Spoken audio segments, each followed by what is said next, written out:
Okay, hi everybody. My name is Karen.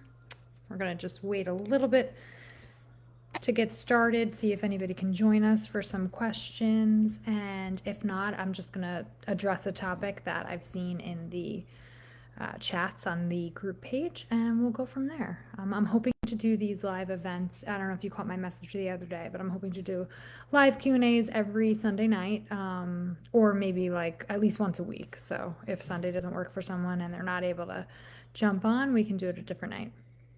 I'm hoping like moms can just kind of pop on while they're maybe like nursing their babies or just settling in for the night, and it's not going to be, it'll be seamless and you can get some info. So I posted a video the other day, a little bit about me. Have used this 12 hours by 12 weeks program on all three of my children, who were all very different. And although I'm not the author of the book, I am a firm believer in it, and I just am so passionate about it. So I am excited to help other moms and share my experience and hopefully help troubleshoot any issues that some people might have.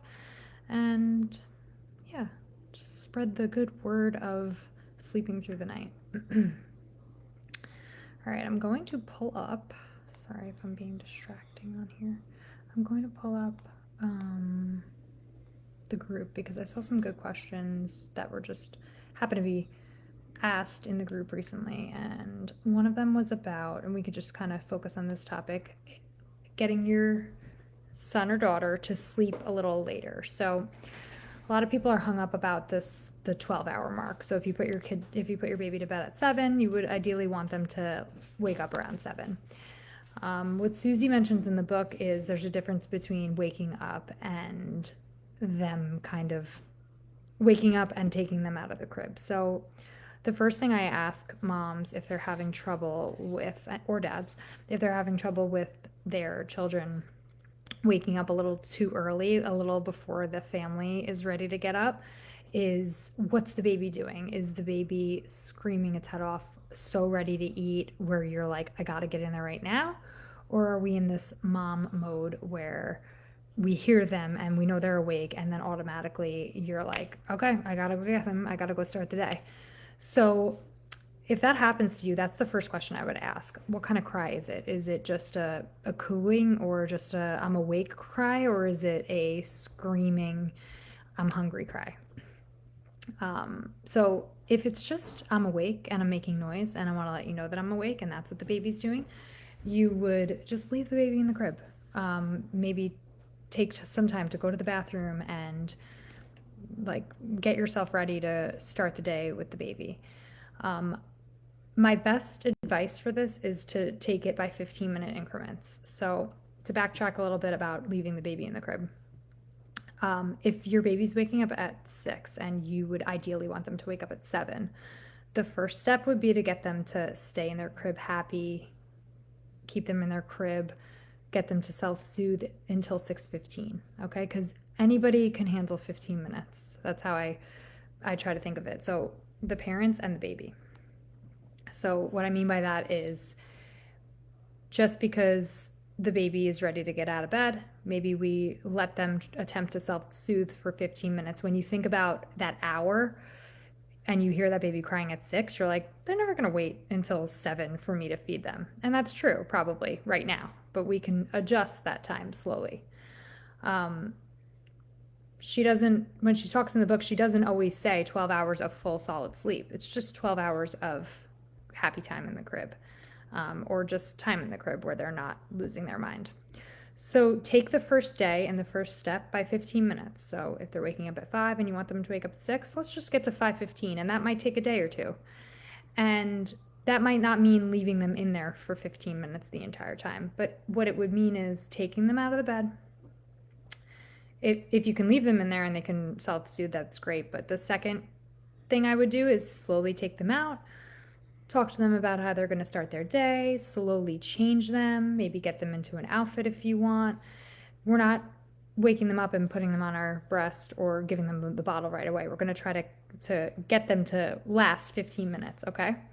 one of the benefits of that is maybe they'll take a little bit more food in that first eating, because that's the goal, right? To get them to eat more at each time, instead of snacking all the time. And if we fed them right away, then they're going to wake up the next day at 6 o'clock because they ate at 6 o'clock, and then they're going to be ready to go at 6 o'clock. We want to push that to 6:15, and eventually 6:30, and eventually 6:45. So it might mean you taking them out of the crib, and it might mean you starting your day at 6 tomorrow. But if you could push that feeding to 6:15 the next day, hopefully the baby might stay in the crib happy until 6:15. Maybe it'll be a repeat, as maybe it'll be the exact same type of day as you had today, where you're just getting them at 6, and then you're going to kind of distract them and use your toolkit till 6:15. But a day or two of that will get you to that next mark, which would be 6:30. Now, another important thing that she mentions is don't go backwards. So if these self-soothing techniques work and your daytime toolkit works, where you distract them and you show them the mirror and you talk to them and you maybe give them the pacifier for a little bit, anything to kind of prolong that first feeding. If that works and it was successful, then maybe the next day we don't go backwards. So we don't feed them before 6:15. Okay? So we're not going to, because it takes 3 days to make a habit. So maybe that third day we're going to do, that first day is we got to 6:15, we managed it. The second day we're going to manage it again. Okay. And we're not going to feed them any earlier. And then the third day, maybe they're going to start to get it on their own. And then you'll be surprised at how quickly you'll move to that 6:30 mark. So I hope that makes sense. It's just a little tool that I always use, that I always tried, where, and it's not just for the first morning feed. A lot of moms and dads are in this position right now where they're just trying to stretch it to the 4-hour mark. And one side note, and this is why I love this group, because I swore by these books and I use them for all my children, but my kids never made it to 4 hours. They slept through the night. They gave me the 12 hours or the 12 hours of happy time, but during the day, they never made it to 4 hours in between feedings. They just didn't. I was struggling to get to 3.5, but I was still able to get them to eat the full amounts and to get that end goal, which is sleeping through the night. So I didn't mind as much, but having that 3.5-hour mark does kind of throw off the rest of your day. So the reason why I say that is these tools that I just mentioned, where you distract them and you take some time to change them, and maybe a change of scenery. I always used to call them house tours with my little guy. I would say, let's go on a house tour. And I would just walk with him and say, this is the kitchen and this is the TV room. And a lot of times he was crying, but he was okay. And he was going to eat, and I would self-soothe. I would talk to him and say, I know this is really hard, but we're going to make it to the next quarter. So those toolkits that I just mentioned, you can use them throughout the day when you're trying to get those feedings. And the end goal, the big picture here, is to not have them eat every 2 hours, and to not have them snack, and to not have them need that constant where we're picking them up in the middle of the night, and we want that routine. So the better we help them self-soothe and not do it for them, but help them learn how to do it, the better they'll be able to self-soothe throughout the day. So one final thing, when you're in the mess of this mommyhood and this middle of the night stress, one thing to remember is that I have a little one that wants my attention, is to listen to your heart, but not all the time. So there's going to be times where you're something's not right. Maybe they're not feeling well, and they did really well, and you don't want to go backwards because you remember that tip, don't go backwards, but there's something just off. You had an off day. Everybody was, you have older siblings, so the baby just didn't get the right amount of attention or was overstimulated throughout the day. There's times where you're going to have to break a rule and give into your heart, but not all the time. So just always remember that. Don't beat yourself up if you do go backwards and you do you made all this progress and then you kind of take a step back. Don't beat yourself up, because they're babies and they're going through major growth spurts, and we're all kind of going to learn together. But the more you do it and the more consistent you are you can have an off day. You can have a day where you're not following the routine strictly and it'll go back the next day, more likely than not. So always remember it takes 3 days to make a habit and 7 days to break it. So if you're doing something consistently for 3 days, they'll get it. And that could be a good thing or a bad thing. They're going to get it if you want them to sleep later, or it could be a bad thing where you're like, our whole routine is off. We were at our kids' soccer game late, and if you do that 3 days in a row, you maybe created a new habit or a new routine, and it could potentially take 7 days to break it. So, in the beginning, try to stick to it, listen to your heart, but not all the time. And the best of luck. Do you want to say hi?